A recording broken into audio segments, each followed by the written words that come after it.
ब्रजेश भैया दोनों बहुत मेहनत करते हैं। एक लाइन बस भैया लोग के बहुत फरमाइश रहा कि एगो होता पिछावा से चूक राजा जी,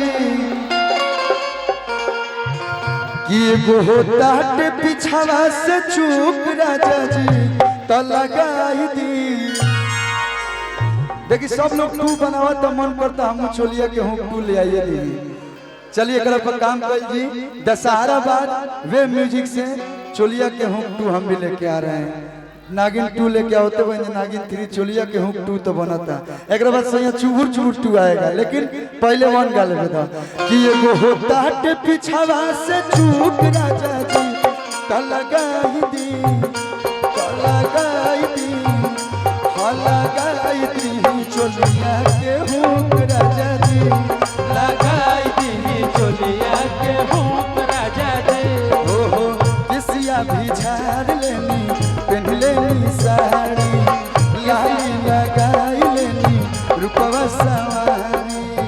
किसिया भी झाड़ लेनी साड़ी, लाली लगाई लेनी रुपवा सवारी। एगो होता के पिछावा से चूक राजा जी, एगो होता के पिछावा से चूक राजा जी तो लगाई दी, लगाई दी चोलिया के हुक राजा जी, लगाई दी चोलिया के हुक राजा जी, लगाई दी चोलिया के हुक राजा जी।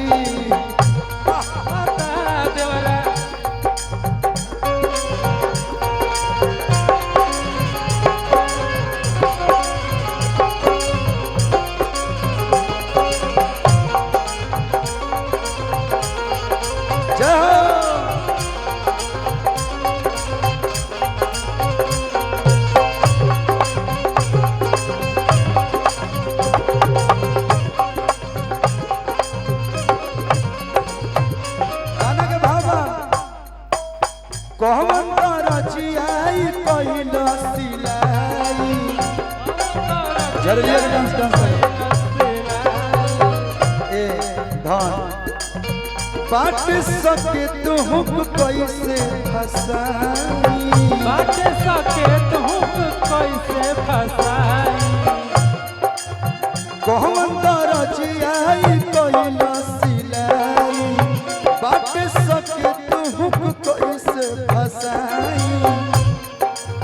वो रउआ बूझी ना, रउआ बूझी ले नहीं हमर दुख राजा जी, रउआ बूझी ले नहीं हमर दुख राजा जी तो लगाई दी, तो लगाई दी चोलिया के हुक राजा जी,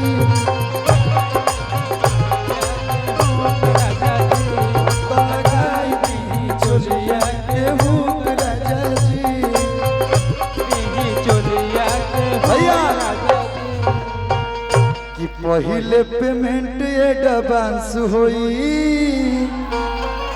तब झरेलिया के डांस होई, समझे। श्री श्री 108 गणेश पूजा जलालगढ़ देखिए भैया, हर जगह कार्यक्रम आदमी करता है, लेकिन जितना आप लोग शांतिमय और आप लोग जितने अच्छे हैं बहुत कम ही जगह ऐसा देखने को मिलता है। तो एक बार आप लोग अपने लिए जोरदार ताली बजा दीजिए। और खास करके आपके टीम में जितने युवा भाई हैं जो एकदम पीला पीला गमछिया पगड़ी बांध के हैं, उनके लिए एक बार आप लोग जोरदार ताली बजा के स्वागत कर दीजिए। हर जगह प्रोग्राम में का होला कि जो नया नया लड़का होला हम नहीं लड़का मतलब 24, 25, 30 के जो नीचे बड़ा सा ओने के प्रोग्राम में मार कर ला, लेकिन पहला ऐसा जगह है जहाँ पे सारे यूथ नीचे अपना कार्यक्रम को बहुत अच्छे तरीके से चला रहे थे। इसके लिए दिल से लव यू और आप लोग को दिल से स्वागत अभिनंदन है। एक गाना भाई लोग खातिर डांस करब हम, पहले पेमेंट एडवांस हुई तब झरेलिया के डांस हुई और आप सबके बीच ही गाना यूट्यूब पे आ चुकल बा। अरे कोटा तावे नाई ठमा रोते हुए आहू में बोलम जी तहरा होते हुए, लगा दो बाबू। पहिले पेमेंट एडवांस होई तब झरलिया की डांस होई। आए हमारा हाइट की ये एगो बाड़ी आए और देखिए ऐसा बुझाता सीढ़ी है।